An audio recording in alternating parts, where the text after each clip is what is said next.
मुळामध्ये हा 12:30च्या दरम्यानी प्रकार घडला.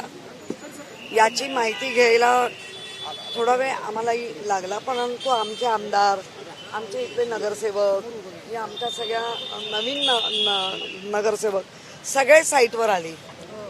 साईटवर आल्यानंतर त्यांनी चौकशा केल्या, मी माहिती घेतली.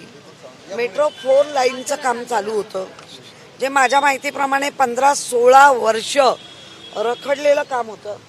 माझ्या माहितीप्रमाणे कॉन्ट्रॅक्टर 2022च्या एंडला पळून गेला. म्हणजे 2-3 कॉन्ट्रॅक्टर नक्की पळून गेले. आता हे पळून गेलेले कॉन्ट्रॅक्टर कोण आहेत त्याची माहिती आली पाहिजे. त्याप्रमाणे 15-16 वर्ष तो का रखडला याची माहिती आली पाहिजे.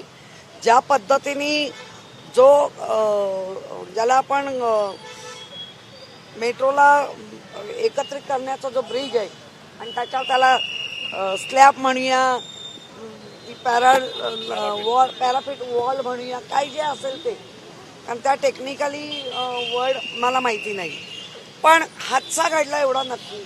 आणि त्या अपघातात एक हकनाक जो बिचारा जोनपूरवरना इथे लग्नाला म्हणून आला आणि त्याला एका कॉन्ट्रॅक्टरच्या आणि MMRDAच्या चुकीमुळे, ज्यांचं सुपरविजन त्यांच्याकडे, त्यांच्या चुकीमुळे त्याचा जीव गेलेला आहे.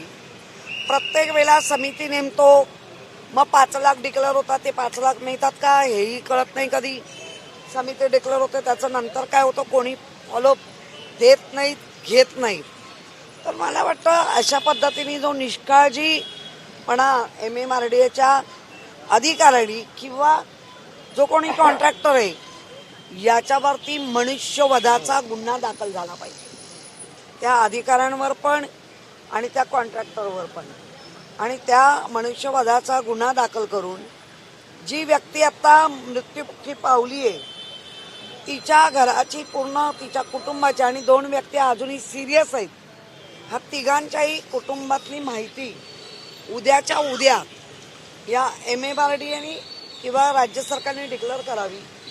आणि त्यांच्या कुटुंबातल्या ज्यांचा मृत्यू पावलाय, भले ते जौनपूरला असतील, पण राज्य सरकारच्या आणि त्या कॉन्ट्रॅक्टरच्या निष्काळजीपणामध्ये घडलं, हे सगळं घडलंय, तर त्याला राज्य सरकारच्या सेवेत सामावून घ्यावं. कारण जेव्हा एखादा कुटुंबातला, आणि ते तर सरपंच होते, सरपंच असतील तर तो कुटुंबाचा केवढा मोठा आधार होता, तो एका गावाचा आधार होता. असा आधारवड निघून गेलाय. 2 जण आजही सिरियस आहे असं मला कळतंय.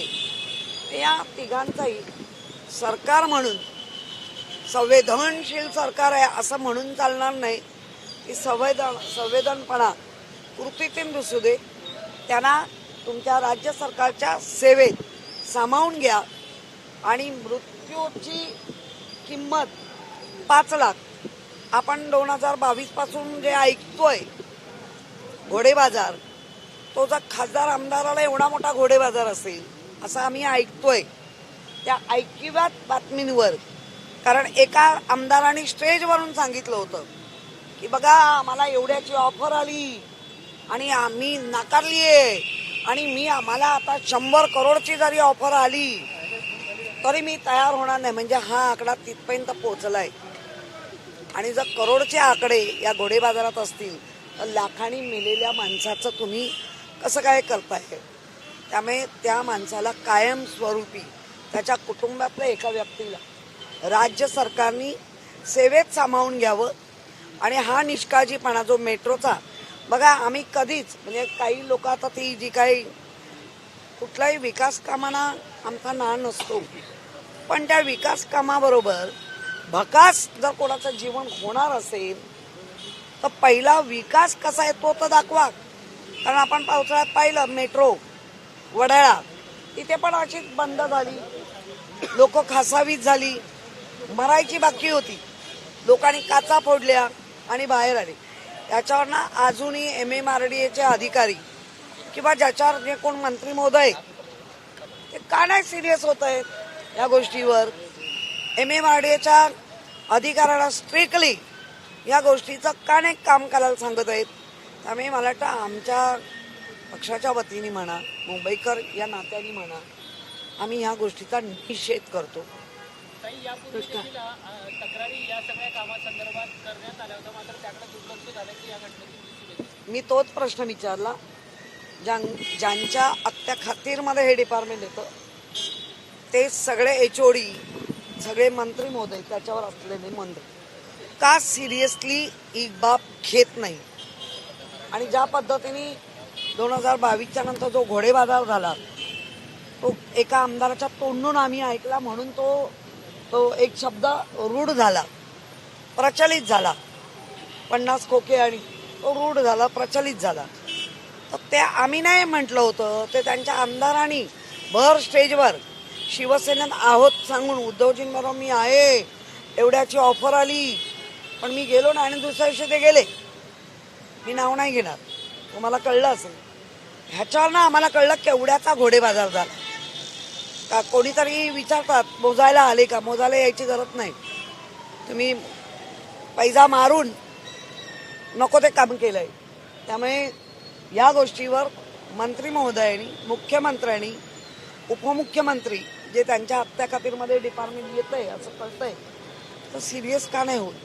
आणि एखाद्या मृत्युमुखी पडलेल्या व्यक्तीला 5 लाखावर त्याची बोलवण करायची, त्याचं कुटुंब आता ह्याच्या पुढे कुठल्या गोष्टीला फेस करणार आहे, म्हणजे त्यांना काय काय परिस्थिती बघावी लागणार आहे. एक आधारवड अख्ख्या कुटुंबाचा, गावाचा गेलाय.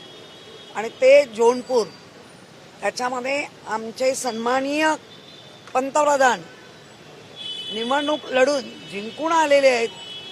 त्या गावाचा, त्या जिल्ह्याचा नका ना एवढा अपमान करू. ताई, एक तर सगळ्यात महत्त्वाचं म्हणजे हा ज्या वेळेला स्लॅबचा भाग कोसळला त्यावेळेला कुठलंही काम नव्हतं चालू, आणि अशा पद्धतीचा ठेवलेला जर भाग कोसळत असेल तर ही भाग ना, असं मला महापौरांच्या बोलण्यावरनं कळलं की काल ते काम झालं होतं. हा निष्काळजीपणा आहे हे आपल्या महापौरांनी कबूल केलं आहे. मग जर आपल्या महापौरांनी कबूल केलं आहे तर निष्काळजीपणा ज्या MA-मराठीने केलं आहे, निष्काळजीपणा ज्या मंत्री त्यांच्या तुम्ही काय करणार आहात, त्या सगळ्या HOD वरच्या अधिकाऱ्यांचा तुम्ही काय करणार आहात. इथे मुंबई महापालिकेचा रोलच नाही, मुंबई महापालिकेचा रोल नाही, हा MA-मराठीचा रोल आहे जास्त तो. तर मग आम्ही ब्रीज प्रस्तावलेले असतीलही, 14 वर्ष रखडला, त्याची कारणं लोकांना त्यांनी दिली पाहिजे. इथले स्थानिक लोक विचारत आहेत, कारण स्थानिक लेवलला जास्त प्रश्न असतात. कोणाच्याच याच्यावरती गांभीर्याने घेतच नाही हे दिसतंय. काँग्रेसच्या प्रदेश अध्यक्ष हर्षवर्धन सगपाळ यांचं वादग्रस्त विधान केलं. खरं तर त्यांनी असं म्हणतं टिपू सुलतानची तुलना छत्रपती शिवाजी महाराजांशी केली आहे. कशा पद्धतीने एकंदरीत पाहता? मी तुम्हाला सांगू का, हा आज मृत्युमुखी पडलेल्या लोकांना आपण पाहायला आलंय. आणि मी मागच्या वादग्रस्त हे जे सगळं चाललंय तेव्हा मी महापौर पण होती. मुळामध्ये गडे मुडदे ज्याला म्हणतो ना इतिहास, तो होऊन गेलाय. आता पहिलं वर्तमान बोला, मुंबईकरांचं जे चाललंय, महाराष्ट्रात चाललंय, वर्तमान बोला, देशात काय चाललंय. कान बधीर व्हायची वेळ आली. डोकं भणभणतं त्या बातम्या ऐकून. खऱ्या खोट्या त्यानंतर खोटे खोटे आरोप करण्यामध्ये तुम्ही माहीर. त्याच्यामध्ये काय काय भोगायला लागतं ते आम्हालाही, मला विचारा. त्यामुळे मला असं वाटतं ह्या नको त्या इतिहासावर जो रचला गेलाय, मग तो चांगला की वाईट, त्याच्यावर आत्ता का बोलावं. छत्रपती शिवाजी महाराज ह्यांची तुलना कोणावरच होऊ शकत नाही, कोणाबरोबरच. मग ते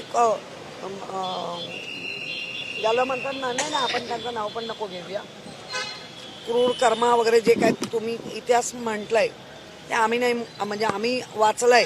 त्यामुळे मला त्या गोष्टीवर बोलायचंच नाही. पण मी परत सांगेन, कोणी असू दे, कोणी, छत्रपती शिवाजी महाराजांची बरोबरी कोणाबरोबरच करू नका, हे निषेधार्थ आहे. ताई, आज घटना घटी है, आप स्पॉट पे पहुंची हैं, इस तरीके की घटना लगातार घट रही है। इससे पहले हमने देखा कि वडाला में किस तरीके से ट्रेन जो है अटक गई थी, काफ़ी लोगों को नुकसान झेलना पड़ा था, बताएं।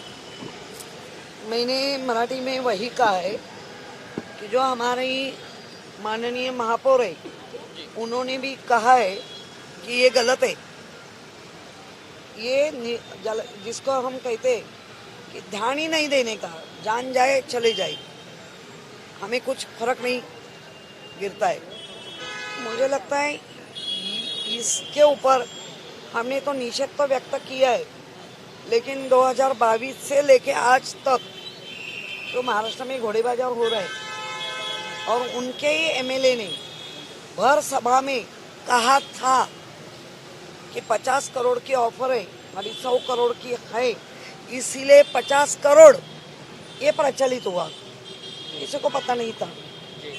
और वो आपको पता है बहुत बाल वाला आमदार, मैं नाम नहीं लेंगे, विशेषण बता रहे, तो उन्होंने कहा कि वो मिल रहा है, तो तभी लोगों को पता चला कि आमदार जा रहे हैं 50 करोड़ लेके उसके ऊपर। तो ये जान चली जाने के बाद लाखों में क्यों बात करते, करोड़ में उसकी जान की बात क्यों नहीं करते।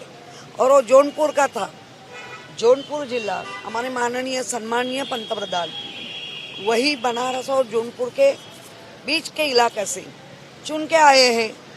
तो आप वो जिला का वो एक गांव का सरपंच था, तो उनका पंतप्रधान के वोटर हो गए शायद, तो उसका अपमान मत करो, लाखों में बात मत करो। अभी करोड़ की बात राजकीय होती है, आमदार के लिए, खासदार के लिए, तो वो सर्वसामान्य लोगों के लिए भी करोड़ की बात होनी चाहिए। ताई, या सरकार का भ्रष्टाचार उजागर हुआ है, ये बताता है कि भ्रष्टाचार में लिप्त कितनी है सरकार। देखो अभी आज ही हमने देखा है 2 करोड़ का नहीं, 200 करोड़, 2000 करोड़, 3000 करोड़, क्या बात करें। एबीपी माझा, उघडा डोळे बघा नीट।